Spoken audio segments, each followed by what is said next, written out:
ರಸ್ತೆಗಳಿಗೆ ಪ್ರಗತಿಗೆ ಕಲ್ಯಾಣ ಪಥ ಯೋಜನೆ ಭೂಮಿ ಪೂಜೆ ಎನ್.ಟಿ. ಶ್ರೀನಿವಾಸ್.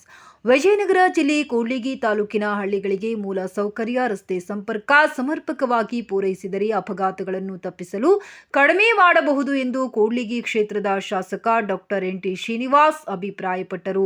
ತಾಲೂಕಿನ ಮಾರಬ ಗ್ರಾಮದಲ್ಲಿ ಎಎನ್ಎಂ ಉಪಕೇಂದ್ರ ಕಾಮಗಾರಿ 65 ಲಕ್ಷ, ಬೀರಲಗುಡ್ಡ ಗ್ರಾಮದಿಂದ ಬಡೆಲಡಕು ರಸ್ತೆ ಕಾಮಗಾರಿ ಕಲ್ಯಾಣ ಪಥ ಯೋಜನೆಯಲ್ಲಿ 271.30 ಲಕ್ಷ, ತುಪ್ಪಕನಹಳ್ಳಿಯಿಂದ ಅಕ್ಕಾಪುರವರೆಗೆ ರಸ್ತೆ ಕಾಮಗಾರಿಗೆ ಕಲ್ಯಾಣ ಪಥ ಯೋಜನೆಯಲ್ಲಿ 489.30 ಲಕ್ಷ,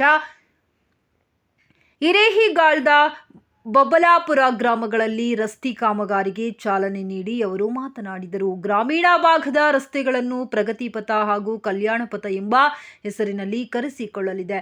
ಸಿಎಂ ಸಿದ್ದರಾಮಯ್ಯ, ಉಪಮುಖ್ಯಮಂತ್ರಿ ಡಿ.ಕೆ. ಶಿವಕುಮಾರ್ ಅವರು ವಿಧಾನಸಭೆಯಲ್ಲಿ ಮಂಡಿಸಿದ ಬಜೆಟ್ನಲ್ಲಿ ಈ ಘೋಷಣೆಯನ್ನ ಮಾಡಿದ್ದಾರೆ. ರಾಜ್ಯದಲ್ಲಿ ಪ್ರಗತಿ ಪಥ ಹೆಸರಿನಲ್ಲಿ 7,110 ಕಿಲೋಮೀಟರ್ ಗ್ರಾಮೀಣ ರಸ್ತೆಗಳಿಗೆ 5,190 ಕೋಟಿ ರೂಪಾಯಿಗಳಷ್ಟು ಖರ್ಚು ಮಾಡಲಾಗುತ್ತದೆ. ಇಲ್ಲಿ ಪ್ರಗತಿ ಪಥವಾದರೆ ನಮ್ಮಲ್ಲಿ ಕಲ್ಯಾಣ ಪಥದಡಿ 1,150 ಕಿಲೋಮೀಟರ್ ರಸ್ತೆಯನ್ನು 1,000 ಕೋಟಿ ರೂಪಾಯಿಗಳಲ್ಲಿ ಅಭಿವೃದ್ಧಿಪಡಿಸಲಾಗುವುದು. ಗ್ರಾಮಗಳಲ್ಲಿ ಅಭಿವೃದ್ಧಿ ಕೆಲಸ ಮಾಡುವಾಗ ಜನರ ಸಹಕಾರ ಮುಖ್ಯವಾಗಿರುತ್ತದೆ. ಸುಖಸುಂಪನಿ ಗುತ್ತಿಗೆದಾರರಿಗೆ ಮತ್ತು ಅಧಿಕಾರಿಗಳಿಗೆ ತೊಂದರೆ ಮಾಡಬಾರದು. ನಿಮ್ಮ ಗ್ರಾಮದ ಕೆಲಸ ಉತ್ತಮ ಅಭಿವೃದ್ಧಿಯತ್ತ ಯೋಚನೆ ಮಾಡಬೇಕು. ಅಧಿಕಾರಿಗಳು ಕೂಡ ಯಾವುದೇ ಕೆಲಸವಾಗಲಿ ಉತ್ತಮ ಗುಣಮಟ್ಟವಾಗಿ ಮಾಡಿಸಬೇಕು. ಏನಾದರೂ ಅಪ್ಪಿತಪ್ಪಿ ಕೆಲಸದಲ್ಲಿ ಹೆಚ್ಚು ಕಡಿಮೆಯಾದರೆ ಅಧಿಕಾರಿಗಳ ವಿರುದ್ಧ ಕ್ರಮ ಜರುಗಿಸಲಾಗುವುದೆಂದರು. ಸರ್ಕಾರದ ಬಗ್ಗೆ ವಿರೋಧ ಪಕ್ಷದವರು ಇಲ್ಲ ಸಲ್ಲದ ಆರೋಪ ಮಾಡುತ್ತಿದ್ದಾರೆ. ಅದರ ಬಗ್ಗೆ ಯಾರೂ ಕಿವಿ ಕೊಡಬೇಡಿ. ನಮ್ಮ ಮುಖ್ಯಮಂತ್ರಿ ಸಿದ್ದರಾಮಯ್ಯ ಮತ್ತು ಡಿ.ಕೆ. ಶಿವಕುಮಾರ್ ಅವರು ಕಲ್ಯಾಣ ಕರ್ನಾಟಕ ಭಾಗದಲ್ಲಿ ಕಲ್ಯಾಣ ಪಥ ಎಂಬ ಯೋಜನೆ ಸಾಕಷ್ಟು ಅನುದಾನ ಮೀಸಲಿಟ್ಟಿದ್ದಾರೆ ಎಂದರು. ಈ ಸಂದರ್ಭದಲ್ಲಿ ಗುರುಸಿದ್ದನಗೌಡ, ಬ್ಲಾಕ್ ಕಾಂಗ್ರೆಸ್ ಅಧ್ಯಕ್ಷ ಕೂಡ್ಲಿಗಿ, ಪಟ್ಟಣ ಪಂಚಾಯಿತಿ ಅಧ್ಯಕ್ಷ ಕಾವಲಿ ಶಿವಪ್ಪ ನಾಯ್ಕ, ಡಾಕ್ಟರ್ ಷಣ್ಮುಖ ನಾಯಕ್, ವೈದ್ಯಾಧಿಕಾರಿಗಳು ವಿಜಯನಗರ, ಡಾಕ್ಟರ್ ಪ್ರದೀಪ್, ತಾಲೂಕು ವೈದ್ಯಾಧಿಕಾರಿ ಮಲ್ಲಿಕಾರ್ಜುನ್, ಎ.ಡಬ್ಲ್ಯೂ. ಕಾಕಿ, ಬಸಣ್ಣ, ಗುಪ್ಪಲ್ ರಾಘವೇಂದ್ರ, ಪಟ್ಟಣ ಪಂಚಾಯಿತಿ ಮಾಜಿ ಸ್ಥಾಯಿ ಸಮಿತಿ ಅಧ್ಯಕ್ಷರು ವೀರಭದ್ರಪ್ಪ, ಬಡೆಲಡುಕು ಗ್ರಾಮ ಪಂಚಾಯಿತಿ ಅಧ್ಯಕ್ಷ ಯು ಮಂಜುಳಾ, ಸತೀಶ್, ರಮೇಶ್, ತುಪ್ಪಕನಹಳ್ಳಿ ಗ್ರಾಮ ಪಂಚಾಯತ್ ಮಾಜಿ ಉಪಾಧ್ಯಕ್ಷ ಕರಿಯಣ್ಣ ಸೇರಿದಂತೆ ಗ್ರಾಮ ಪಂಚಾಯಿತಿಯ ಅಧ್ಯಕ್ಷರು, ಸರ್ವ ಸದಸ್ಯರು, ಮುಖಂಡರು ಉಪಸ್ಥಿತರಿದ್ದರು. ವರದಿ ರಾಘವೇಂದ್ರ ಸಾಲುಮನಿ, ಕೂಡ್ಲಿಗಿ.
ಇವತ್ತು ಒಳ್ಳೆ ರಸ್ತೆ ಮಾಡಿ ಆ ರಸ್ತೆಗೆ 5 ವರ್ಷ ಮೇಂಟೆನೆನ್ಸ್, 5 ವರ್ಷ ಅದನ್ನು ಅಭಿವೃದ್ಧಿಪಡಿಸಿ ಅದೆಲ್ಲ ಮೇಂಟೈನ್ ಮಾಡಿ ಆಮೇಲೆ 6ನೇ ವರ್ಷ ಅದಕ್ಕೆ ಮತ್ತೆ ಮರುಡಾಂಬರೀಕರಣ ಮಾಡಿ ಹ್ಯಾಂಡ್ ಓವರ್ ಮಾಡ್ತಾರೆ. ಆಲ್ಮೋಸ್ಟ್ ನಿಮಗೆ ಒಂದು 8 ರಿಂದ 10 ವರ್ಷ ಈ ರಸ್ತೆ ಯಾವುದೇ ರೀತಿ ತೊಂದರೆ ಆಗದಂಗೆ ಒಂದು ಒಳ್ಳೆ ರಸ್ತೆ ಆಗಂಥದ್ದು ಇದು ರಸ್ತೆ ಇದೆ. ಸೊ ಇದರಿಂದ ಎಲ್ಲ ರೀತಿ ಗ್ರಾಮೀಣ ಭಾಗದ ನಿಮ್ಮೆಲ್ಲರಿಗೂ ಭಾಳ ಉಪಯೋಗ ಆಗುವಂಥ ರಸ್ತೆಗಳು. ಸೊ ಇದು ಮುಂದೆ ಕೂಡ ಇನ್ನು ಕೆಲವೇ ಮುಂದಿನ ತಿಂಗಳಲ್ಲಿ ಪ್ರಗತಿ ಪಥ ಅಂತೇಳಿ ಅದು ಕೂಡ ಒಂದು ಹೊಸ ಯೋಜನೆ ಏಷ್ಯನ್ ಡೆವಲಪ್ಮೆಂಟ್ ಬ್ಯಾಂಕ್ ಜೊತೆ ಕೂಡಿ ರಾಜ್ಯ ಸರ್ಕಾರದಿಂದ ಈಗಾಗಲೇ ಅವು ಕೂಡ ಟೆಂಡರ್ ಹಂತದಲ್ಲಿದ್ದಾವೆ.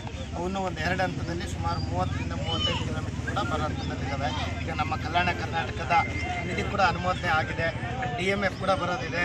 ಸೊ ಯಾರು ನನ್ನ ಕಳಕಳೆಯ ಮನವಿ, ಯಾರು ಅನುದಾನ ಇಲ್ಲ ಆಯಿತಾ, ಅದಿಲ್ಲ ಇದಿಲ್ಲ, ಸರ್ಕಾರದಲ್ಲಿ ತೊಂದರೆ ಇದೆ ಗೊಂದಲ ಇದೆ, ಯಾವ್ದು ಇಲ್ಲ, ಸುಸೂತ್ರವಾಗಿ ನಡೀತಾ ಇದೆ, ಅಭಿವೃದ್ಧಿ ಕೆಲಸಗಳು ಚೆನ್ನಾಗಿ ಆಗ್ತಾ ಇದ್ದಾವೆ.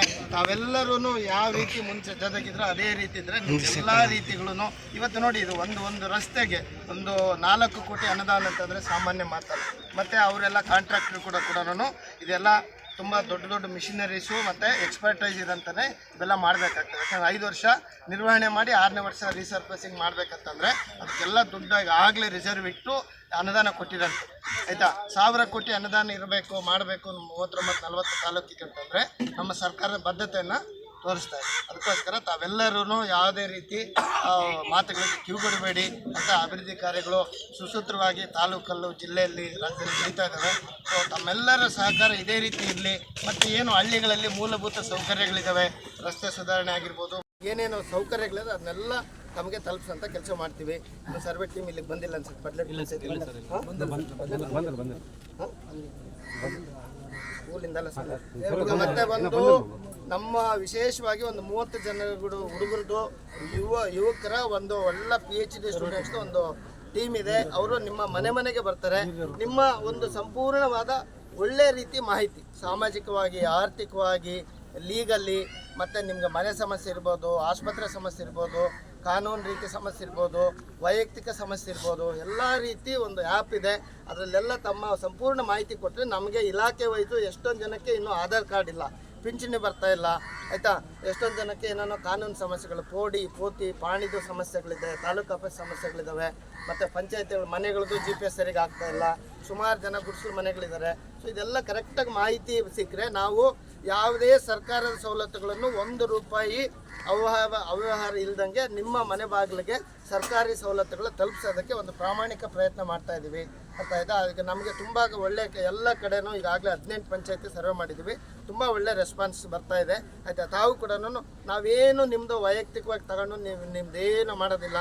ಅರ್ಥ ಏನಂದರೆ ಎಲ್ಲ, ಏಕೆಂದರೆ ದಿನ ಬಂದು ಮೀಟ್ ಮಾಡ್ತಾರೆ ಆಯಿತಾ. ಆದರೆ 3 ಲಕ್ಷ ಜನಸಂಖ್ಯೆಯಲ್ಲಿ ಎಷ್ಟು ಜನ ನಮ್ಮ ಹತ್ರ ಬರೋಕ್ಕಾಗ್ತದೆ? ಎಲ್ಲರ ಹತ್ರ ಬೈಕ್ ಇರೋಲ್ಲ, ಎಲ್ಲರ ಹತ್ರ ಚಾರ್ಜಿಗೆ ದುಡ್ಡು ಇರೋಲ್ಲ, ಎಲ್ಲರಿಗೂ ಶಾಸಕರನ್ನ ಭೇಟಿ ಮಾಡೋ ಅವಕಾಶ ಇಲ್ಲ. ಅದಕ್ಕೆ ಆ ಒಂದು ಮನೆ ಬಾಗಿಲಿಗೆ ನಮ್ಮ ಸರ್ಕಾರ, ಮನೆಗೆ ನಮ್ಮ ಶಾಸಕರು ಅಂತೇಳಿ ಅಟ್ಲೀಸ್ಟು ನೀವೊಂದು ಉತ್ತಮ ಮಾಹಿತಿ ಕೊಟ್ಟರೆ ಎಷ್ಟೊಂದು ಜನಕ್ಕೆ, ಈಗ 1000 ಜನಕ್ಕೆ ಪಿಂಚಣಿಗಳು ತೊಂದರೆ ಇರೋದು, ಕೋಡಿಗಳು ತೊಂದರೆ ಇರೋದು, ಈ ಕೆಲಸಗಳಾಗ್ತಾ ಇದ್ದಾವೆ.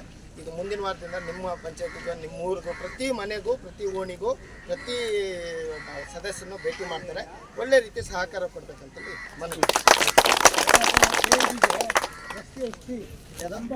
ನಮ್ಮ ತಾಲೂಕಿಗೆ ಬಂದಿದೆ 40 ಕಿಲೋಮೀಟ್ರಲ್ಲಿ. ಇವತ್ತು ತಾವೆಲ್ಲ ನೋಡಿ ನಮ್ಮ ಟಿಪಿನ ಎಲ್ಲ ಬಡ್ಲೆಡ್ಕು ಬಿರ್ಲಗುಡ್ಡದಿಂದ ಮತ್ತು NH50 ತುಪ್ಪಕ್ನಹಳ್ಳಿಯಿಂದ ಅಕ್ಕಾಪುರ, ಹಿರೇಗ್ನಾಳಿಂದ ಜಂಗಮಸವನಹಳ್ಳಿ, ಬೊಪ್ಪಲಾಪುರದಿಂದ ತಾಲೂಕು ಬಾರ್ಡ್ರು ಎಲ್ಲ ನಿಮ್ಮ ಹೆಗ್ನಾಳು ಬಡ್ಲೆಡ್ಕು ಇದೇ ಪಂಚಾಯತಿಗೆ ನಾವು 90% ಅನುದಾನ ಇಟ್ಟಿದ್ದೀವಿ. ಯಾಕೆ ಅಂತಂದರೆ ಇಲ್ಲಿ ಭಾಳ ವರ್ಷಗಳಿಂದ ಕೂಗಳಿಕೆ ದೂರದಲ್ಲಿದ್ರೂ ಸರಿಯಾಗಿ ಸಂಪರ್ಕಗಳಿದ್ದಕ್ಕೋಸ್ಕರ ಅದರದ್ದು. ಸೊ ಅಷ್ಟು 40 ಕಿಲೋಮೀಟರ್, ಸುಮಾರು 20-25 ಕಿಲೋಮೀಟ್ರ್, 30 ಕಿಲೋಮೀಟ್ರ್ವರೆಗೂ ಈ ಭಾಗದಲ್ಲೇ ಇಟ್ಟಿದ್ದೀವಿ.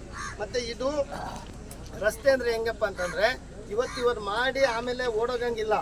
ಇವತ್ತು ರಸ್ತೆ ಮಾಡಿ 5 ವರ್ಷ ಇವ್ರದೇ ನಿರ್ವಹಣೆ, 5 ವರ್ಷ ನಿರ್ವಹಣೆ ಮಾಡಿ 6ನೇ ವರ್ಷ ಮತ್ತೆ ಅದಕ್ಕೆ ಡಾಂಬರ್ ಹಾಕಿ ಆಮೇಲೆ ಇಲಾಖೆಗೆ ಹಸ್ತಾಂತರ ಮಾಡಬೇಕು. ಸೊ ಸುಮಾರು 8ರಿಂದ 10 ವರ್ಷ ನಿಮಗೆ ಇದು ಒಳ್ಳೆ ಗುಣಮಟ್ಟದ ರಸ್ತೆ ಆಗ್ತದೆ. ಅದಕ್ಕೋಸ್ಕರ ಸೊ ಇದು ಒಂದು ಪರ್ಮನೆಂಟ್ ರಸ್ತೆ ಆಗ್ತದೆ. ನಿಮಗೆ ಕೊಟ್ಟೂರ್ಗಾಗಲಿ, ಈ ಕಡೆ ಬಡ್ಲಡ್ಕೆ ಆ ಕಡೆನಾಗಲಿ ಸಂಪರ್ಕಕ್ಕೆ ಒಂದು ಉತ್ತಮ ರಸ್ತೆ ಆಗ್ತದೆ. ಗ್ರಾಮೀಣ ಜನರಿಗೆ ಉಪಯೋಗ ಆಗಬೇಕಂತೇಳಿ ಗುರುತಿಸಿ ಇದನ್ನು ಮಾಡಿರೋಂಥದ್ದು. ಈಗ ಅದ್ರ ಜೊತೆಗೆ ಆಗಿರ್ಬೋದು, ನಮ್ಮ ದೇವಸ್ಥಾನದಾಗಿರ್ಬೋದು, ಫಿಲ್ಟರ್ ನೀರಾಗಿರ್ಬೋದು, ಮತ್ತು ಶಾಲೆ ಕೂಡ ನೋಡ್ತೀವಿ. ಎಲ್ಲವೂ ಯಾವುದೇ ಅಭಿವೃದ್ಧಿ ಕಾರ್ಯಗಳಿದ್ರೂ ಯಾವುದೂ ತಾರತಮ್ಯ ಮಾಡ್ದೇ, ಯಾವುದೇ ಭಾಗಕ್ಕೆ, ಯಾವುದೇ ಜನಕ್ಕೆ, ಯಾವುದೇ ಇದಕ್ಕೆ ತಾರತಮ್ಯ ಮಾಡಿದಾಗ ಅಭಿವೃದ್ಧಿ ವಿಷಯದಲ್ಲಿ ಎಲ್ಲದನ್ನು ಸರಿತೂಗಿಸ್ಕೊಂಡು ಹೋಗೋಂಥ ಪ್ರಾಮಾಣಿಕ ಪ್ರಯತ್ನ ಮಾಡ್ತಾ ಇದ್ದೀವಿ, ಮಾಡ್ತೀವಿ ಕೂಡ. ಅದಕ್ಕೋಸ್ಕರ ತಾವೆಲ್ಲರೂ ಈಗ 206 ಹಳ್ಳಿ ಇದ್ದಾವೆ. ನಾನು 3-4 ಸರಿ ಈಗಾಗಲೇ ಒಂದೊಂದು ಹಳ್ಳಿಗೂ ಹೋಗಿ ಬಂದಿದ್ದೀನಿ. ಪ್ರತಿಯೊಂದು ಮುಂದೆ ಕೂಡ ಶಾಲೆ ಇದಕ್ಕೋಸ್ಕರನೂ ಮತ್ತೆ ಬರ್ತೀನಿ ನಿಮಗೆ. ಏನಂದರೆ ಭಾಳ ಹಳ್ಳಿಗಳಿದ್ದಾವೆ, ನಿರೀಕ್ಷೆಗಳು ಜಾಸ್ತಿ ಇದ್ದಾವೆ. ಅದಕ್ಕೆ ಮೀರಿ ನಾವು ಕೂಡ ಕೆಲಸ ಮಾಡ್ತಾಯಿದ್ದೀವಿ.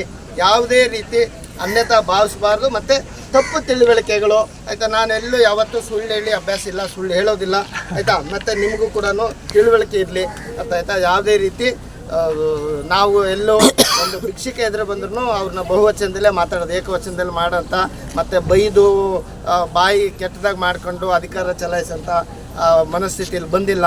ಎಲ್ಲರನ್ನೂ ಸಮಾನವಾಗಿ ಒಳ್ಳೆ ರೀತಿಯಲ್ಲಿ ತಗೊಂಡು ಹೋಗೋಂಥ ಒಂದು ಕನಸಿಟ್ಕೊಂಡು ಬಂದಿದ್ವಿ. ಅದಕ್ಕೆ ನಿಮ್ಮ ಸಹಕಾರ ಇರಲಿ ಅಂತ ಅಷ್ಟೇ ಆಯಿತಾ. ಏನೇ ಸಣ್ಣ ಗ್ರಾಮ ಪಂಚಾಯತಿ ಅಧ್ಯಕ್ಷರೇ, ಸದಸ್ಯರೇ, ಈಗಾಗಲೇ ಮಾನ್ಯ ಶಾಸಕರು ಇಡೀ ಕ್ಷೇತ್ರದಾದ್ಯಂತ ಅಭೂತಪೂರ್ವವಾಗಿರ್ತಕ್ಕಂಥ ಅನುದಾನಗಳನ್ನು ತಂದು ಅಭಿವೃದ್ಧಿ ಕಡೆಗೆ ಹೆಜ್ಜೆ ಆಗ್ತಿರೋದು ನೀವೆಲ್ಲ ಕೂಡ ನೋಡ್ತಾ ಇದ್ದೀರಿ. ಅದೇ ರೀತಿಯಾಗಿ ಬಟ್ಲಡ್ಕಿ ಪಂಚಾಯತಿ ವ್ಯಾಪ್ತಿಗೆ ಬರ್ತಕ್ಕಂಥ ಬಟ್ಲಡ್ಕಿ ಬಿರ್ಲಗುಂಟ ರಸ್ತೆ ಅಭಿವೃದ್ಧಿ ಹಾಗೂ ತುಪ್ಪಕ್ನಹಳ್ಳಿ ಅಕ್ಕಾಪುರ ರಸ್ತೆ ಈಗಾಗಲೇ ಸುಮಾರು ಇಲ್ಲಿ 4,89,00,000 ಅನುದಾನ ಹಾಕಿದರು. ಇಂಥ ಒಂದು ದೊಡ್ಡ ಅನುದಾನ ತರೋದಕ್ಕೆ ಏಕೆ ಅನುದಾನ ತರೋದು ಅಷ್ಟು ಸುಲಭ ಅಲ್ಲ. ಹಾಗಾಗಿ ಸಂಬಂಧಪಟ್ಟ ಇಲಾಖೆಯ ಜೊತೆಗೆ ಓಡಾಡಬೇಕಾಗ್ತದೆ, ಸಂಪರ್ಕ ಮಾಡಬೇಕಾಗ್ತದೆ. ಅಭಿವೃದ್ಧಿಗಳು ಆಗಬೇಕಾದ್ರೆ ಹಳ್ಳಿಗಳು ಅನುದಾನ ಬೇಕು. ಹಾಗಾಗಿ ಒಂದು ಸ್ವಲ್ಪ ತಡವಾಗಿರ್ಬೋದು ಹೊರತು ಒಂದು ಉದ್ದೇಶಪೂರ್ವಕ ಏನು ಬಿಟ್ಟಿರೋದಿಲ್ಲ.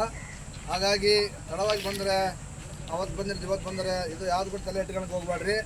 ಇದ್ರ ಜೊತೆಗೇ ಇನ್ನೂ ಅನೇಕ ಅಭಿವೃದ್ಧಿ ಕಾಮಗಾರಿಗಳನ್ನು ತರ್ತಕ್ಕಂಥ ಪ್ರಯತ್ನದಲ್ಲಿ ಮಾನ್ಯ ಶಾಸಕರಿದ್ದಾರೆ. ಇನ್ನು ಬರ್ತಕ್ಕಂಥ ಒಂದು 3 ವರ್ಷದ ನಂತರ ಚುನಾವಣೆ ಬರೋದಿನ್ನ ಭಾಳ ಸಮಯ ಇದೆ ನಮಗೆಲ್ಲ. ಹಾಗಾಗಿ ಅಷ್ಟರೊಳಗೆ ಕೂಡ್ಲಿಗಿ ವಿಧಾನಸಭಾ ಕ್ಷೇತ್ರ ರಾಜ್ಯದಲ್ಲಿ ಒಂದು ಮುಂಚೂಣಿ ಸ್ಥಾನಕ್ಕೆ ತರೋಂಥ ಒಂದು ಪ್ರಯತ್ನ ಮಾಡ್ತಾ ಇದ್ದಾರೆ. ಹಾಗಾಗಿ ಯಾರು ಕೂಡ ಅನ್ನದ ತಪ್ಪು ಭಾವಿಸಬಾರ್ದು. ನೀವು ಹಿಂದೆ ಏನು ನೀಡಿದ್ದೀರೋ ಆಶೀರ್ವಾದ ಅದಕ್ಕಿಂತ ಹೆಚ್ಚಾಗಿ ಆಶೀರ್ವಾದ ನೀಡಬೇಕಾಗ್ತದೆ ಮುಂದಿನ ದಿನಗಳಲ್ಲಿ ಕೂಡ. ಯಾಕಂತ ಹೇಳಿದ್ರೆ ಇವತ್ತು ಕೂಡ್ಲಿಗಿ ಕ್ಷೇತ್ರ